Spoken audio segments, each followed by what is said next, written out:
Bonjour les gens, guidance pour le 27 octobre. 27 octobre avec ce tarot-là. Alors, tant que le soleil s'en va. J'ai retrouvé la boîte, du coup, la dernière fois, je ne pouvais pas vous dire le nom. Je savais qu'il y avait Wheel et que ça parlait des saisons, mais c'est au niveau des représentations. Wheel of the Year Tarot. Alors je vais le faire bien. Wheel of the Year Tarot. Ouais, non, c'est encore pire. Ok, c'est pas grave. Et c'est de Maria Carati. Maria Carlatti, alors en italien c'est encore pire, mais je peux pas. L'accent tonique, je connais pas ça, moi. Et c'est dessiné par Antonella Platano. Donc ça a l'air italien peut-être. Voilà, voilà. Peu importe, trois cartes nous allons prendre donc pour cette journée. Alors, est-ce qu'on peut être centré sur la journée, s'il vous plaît, mes amis? Hop.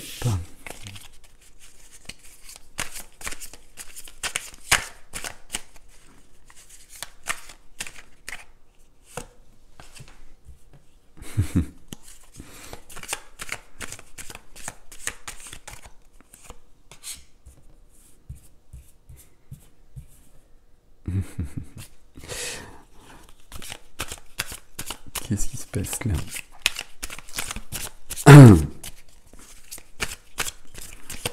J'aime beaucoup ce jeu, je crois que c'est un de mes préférés en ce moment. Non, c'est celle-là. Ah, je sais pas laquelle c'est. Merci. Tiens donc. Ok, on va essayer de comprendre ce qui se passe. On a un as à nouveau. Alors, je dis à nouveau parce que hier il y avait l'as de bâton et l'as de coupe. L'as de coupe, c'est de l'amour. C'est de l'amour. Euh, L'as de coupe, c'est de l'amour, mais du vrai. Ok. Oh là là, on est mal parti là, les gens. C'est de l'amour inconditionnel, si c'est d'une manière ou d'une autre. L'as de coupe, vraiment, autant l'as de passion, pas l'as de bâton, pardon, qui parle de passion mais pas forcément d'amour. L'as de coupe, éventuellement, pour cette carte seule, parce qu'on n'a pas la suite, ça pourrait parler de rencontre pour certaines personnes. Et voilà, j'y arrive toujours pas avec la lumière. Mais en tout cas, l'as de coupe, c'est le cœur, on va dire. C'est le cœur et toujours un as, donc toujours une évolution, un début de quelque chose. On va vers autre chose. Deuxième carte, c'est du 5 de bâton. Alors 5 de bâton, ça me fait rire cette représentation parce que j'aime bien comme ça. 5 de bâton, normalement sur le 5 de bâton, on voit plusieurs hommes. Ouais, dans le tarot, c'est toujours les hommes qui se battent en fait. Ok, moi je dis ça comme ça, mais bon, c'est pas grave. Et donc ils se battent avec des bâtons. Les bâtons, c'est de la passion, c'est de l'action. Et le 5 de bâton, le 5 c'est un conflit, je vais dire un chaos, j'ai évité le terme, une épreuve, non, plutôt un conflit, enfin quelque chose à dépasser dans le tarot. Et c'est différent selon les couleurs. Le 5 de bâton, il est plutôt intéressant. Je vais dire sympathique, mais pas forcément sympathique parce qu'il va remuer des choses. Et puis c'est un peu ça. Euh, le 5 de bâton, il est souvent intérieur, contrairement au 5 d'épée, par exemple. Après, je regarde la suite.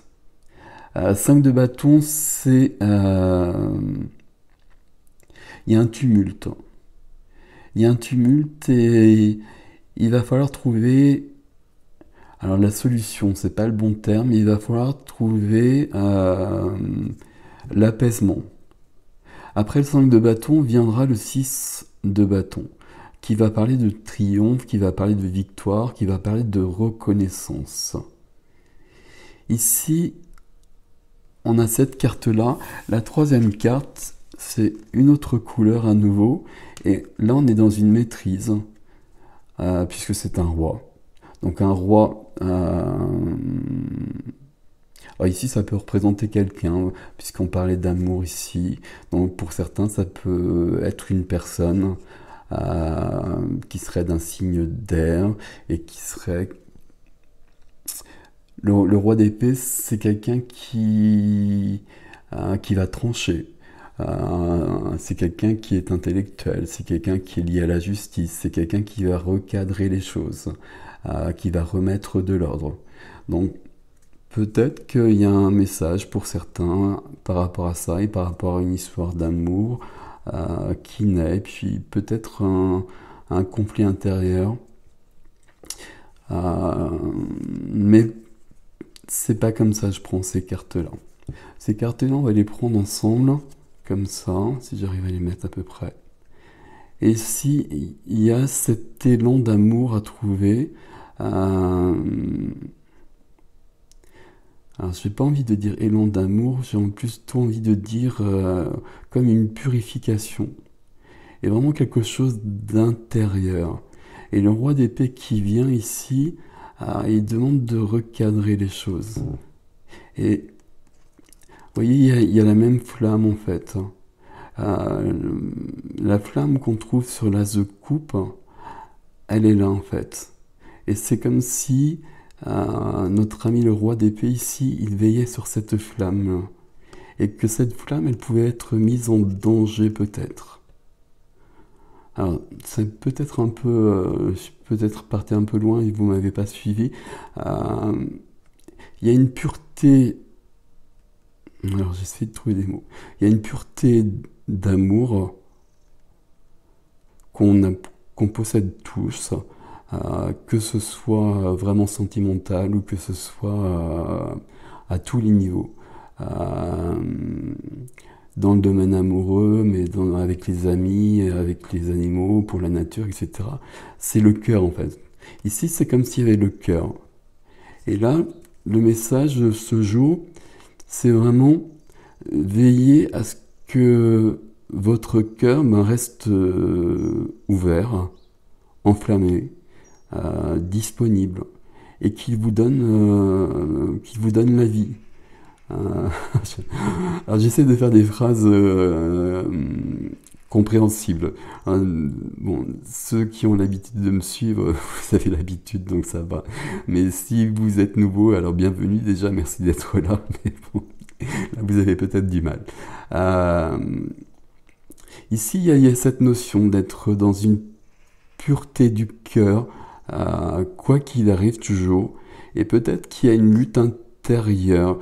J'en parlais hier et le 5 de bâton, c'est vraiment ça. C'est comme le 5 de bâton, il va y avoir une lutte intérieure, un tumulte, des choses qui vont remonter peut-être. Et puis là, le roi d'épée, il va venir regarder tout ça, et puis il va résoudre leurs problèmes à eux deux là.